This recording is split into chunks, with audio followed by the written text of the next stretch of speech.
যদি 4200 কোটি টাকা তাড়াতাড়ি ফেরত না দেয় তাহলে কারেন্ট কিন্তু সম্পূর্ণ বন্ধ হয়ে যাবে। এই মুহূর্তে পূর্ব পাকিস্তানের পুরুষেরা ঘরের ভেতরে বাসরাত করতে গিয়েও কারেন্ট থাকছে না। হ্যাঁ বন্ধুরা, এইরকম টাইপেরই ধমকি ভারত বাংলাদেশের উপর জারি করেছে, যেটির উপর পূর্ব পাকিস্তানকে কিছু না কিছু অ্যাকশন অবশ্যই নিতে হবে, না হলে ভারত পূর্ব পাকিস্তানে ঘরের ভেতরে সম্পূর্ণ অন্ধকার করে দেবে।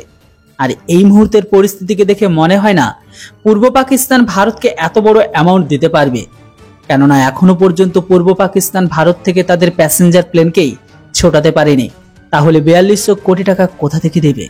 অনেক ইন্টারেস্টিং একটি খবর, চলুন আপনাদের বিস্তারিত জানাই। আপনারা সবাই জানেন পূর্ব পাকিস্তানে ঘরের ভেতরে প্রতিদিনের নিত্য প্রয়োজনীয় জিনিসের জন্য তারা ভারতের উপর নির্ভরশীল। এই জন্য হোক খাবার বা ওষুধ, পূর্ব পাকিস্তান তো ভারতের সামনে হাতকে পাতে।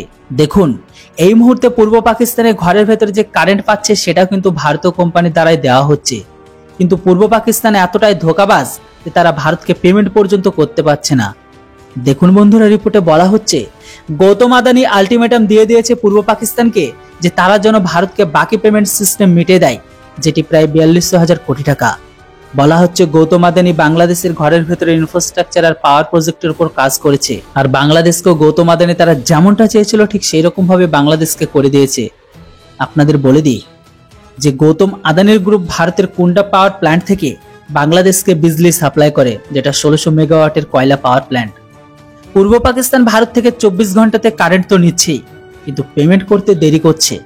এর উপর রেগে গিয়ে গৌতম আদানি পূর্ব পাকিস্তানের ইউনূস সরকারকে ওয়ার্নিং দিয়ে বলেছে যে পূর্ব পাকিস্তান যদি ভারতকে 42,000 কোটি টাকা পেমেন্ট যদি না করে তাহলে পূর্ব পাকিস্তানকে দেওয়া কারেন্ট আমরা কেটে দেব।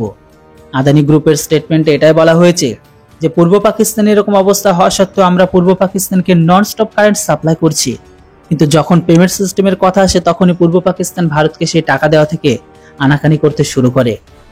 আমাদের মেলের আনসার দিচ্ছে না, এই জন্য আমাদের বাধ্য হয়ে সিদ্ধান্ত নিতে হয়েছে যে খুব তাড়াতাড়ি পূর্ব পাকিস্তান যদি আমাদের এই টাকাকে শোধ না করে তাহলে পূর্ব পাকিস্তানকে কারেন্ট দেওয়া হবে না। যদিও বন্ধুরা এটা শুধু একা ভারতেরই ঘটনা নয়, কেননা এই মুহূর্তে পূর্ব পাকিস্তানের বিজলির সাথে যুক্ত তাদের মাথার উপর ধার রয়েছে 3.7 আরব ডলার, কিন্তু এই বাংলাদেশ এখন শোধ করার বদলে তারা ঝামেলা, দাঙ্গা, জঙ্গি উৎপাদনে লেগে গেছে। এই জন্যই তো আমি শুরুতে বলেছিলাম যে খুব কম চান্স আছে যে ভারত 4200 কোটি টাকা তাদের কাছে থেকে ফেরত পাবে। এই জন্য শুরুতে আমি এটাও বলেছিলাম পূর্ব পাকিস্তানে যে সমস্ত যুবকগুলো বিয়ে করছে তারা রাত্রিবেলায় বাসরাতকে পর্যন্ত করতে পারছে না বিদ্যুতের অভাবে, কেননা এই মুহূর্তে পূর্ব পাকিস্তান স্বয়ং IMF এর কাছে বাটি নিয়ে দাঁড়িয়ে আছে। তো তাহলে তারা আমাদেরকে কি পয়সা দেবে?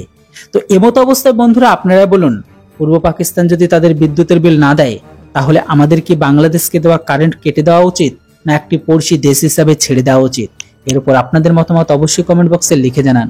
Thanks for watching. জয় হিন্দ, বন্দে মাতরম।